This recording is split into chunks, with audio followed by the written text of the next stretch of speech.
તો અમદાવાદના પૂર્વ વિસ્તારમાં પણ ધોધમાર વરસાદ વરસી રહ્યો છે અને શહેરમાં પડેલા વરસાદના ઠેર ઠેર પાણી પણ ભરાયા છે।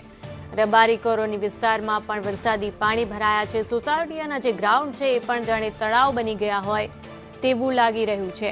પાણીનો નિકાલ કરવા માટે સ્થાનિકો પણ હવે માંગ કરી રહ્યા છે।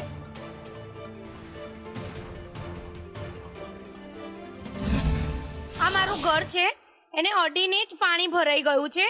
મારું ઘરની ટાઈસો 2 ઇંચ નીચે જતી રહી છે પાણીને કારણે અને સ્નેક્સ પણ આવે છે। કાલે પણ સ્નેક્સ આવ્યો હતો પણ કમનસીબે અમારા બાળક બહાર રમતા નહોતા। હવે જો આ પાણી ઓછું નહીં થાય તો રોગચાળો ફેલાશે અને અમે કેવી રીતે જીવીએ છીએ અમે જાણીએ છીએ। અમને બીક એ રહે છે કે પાળી તૂટી જશે તો અને કદાચ અમને નુકસાન પડશે, અમને કોણ કરી આપશે, આનો જવાબદારી કોણ લેશે।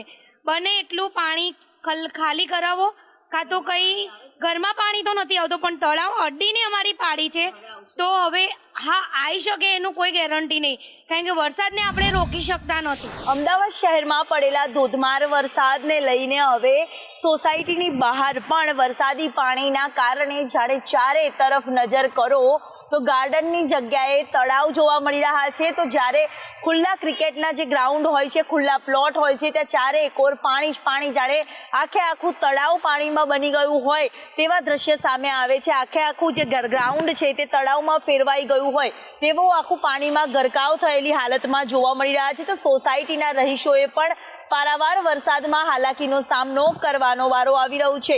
શહેરમાં પડી રહેલા વરસાદને લઈને ઠેર ઠેર પાણી ભરાવાની સમસ્યાથી તો શહેરીજનો પીડાતા હતા, પરંતુ હવે હાલાકીનો સામનો એટલી હદે વધી ગયો છે કે સોસાયટીના જે કોમન પ્લોટો આવેલા હોય છે ત્યાં પણ આખે આખા તળાવ બની ગયા હોય, પાણીમાં ગરકાવ થઈ ગયા હોય, તેમાં સોસાયટીમાં પણ રહીશો છે તે પાણી ભરાઈ જવાના કારણે પરેશાની ભોગવતા નજરે પડી રહ્યા છે। સોસાયટીઓમાં પણ પાણી ફરી વળ્યા હોય તેવા દ્રશ્ય સામે આવી રહ્યા છે।